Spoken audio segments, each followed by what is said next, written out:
Hello ನಮಸ್ಕಾರ. ನನ್ನ first ವಿಲಾಗ್ಗೆ ಸ್ವಾಗತ. ಇವತ್ತು ನವರಾತ್ರಿ ಫಸ್ಟ್ ಡೇ. ಸೊ ಬೆಳಗ್ಗೆ ಬೇಗ ಎದ್ದು ಕಸ ಗುಡಿಸಿ ಒರೆಸಿ ಸ್ನಾನ ಮಾಡಿ ಕಳಶ ರೆಡಿ ಮಾಡ್ತಾ ಇದ್ದೀನಿ. ಕಳಶ ರೆಡಿ ಆಗ್ತಾ ಇದ್ದಂಗೆ ಹೊಸ್ಲಿಗೆ ಅರಿಶಿನ ಕುಂಕುಮ ಹಚ್ತಿದ್ದೀನಿ.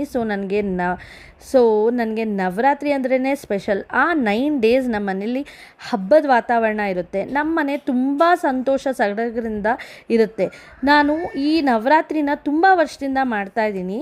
ಆ್ಯಂಡ್ ಅಮ್ಮ ಪೂಜೆ ಮಾಡೋದು, ರೆಡಿ ಮಾಡೋದು ಆ ದುರ್ಗಮ್ಮನ ಪ್ರತಿದಿನ ಅದು ತುಂಬ ಸಂತೋಷ ಕೊಡುತ್ತೆ. ಆ್ಯಂಡ್ ನನಗೆ ಯಾವಾಗಲೂ ಅಷ್ಟೇ ನವರಾತ್ರಿಗೆ 9 ದಿನ ನಾನು ಅಖಂಡ ದೀಪ ಹಚ್ತೀನಿ.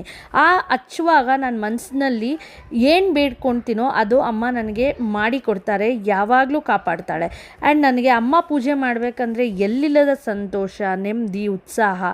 ನಾವು ಮಾಡೋ ಪೂಜೆ ನಮಗೆ ಖುಷಿ ಕೊಟ್ಟರೆ ಸಾಕು, ಅದು ಆ ದೇವರಿಗೆ ತಲುಪುತ್ತೆ. ಯಾವಾಗಲೂ ನಮ್ಮ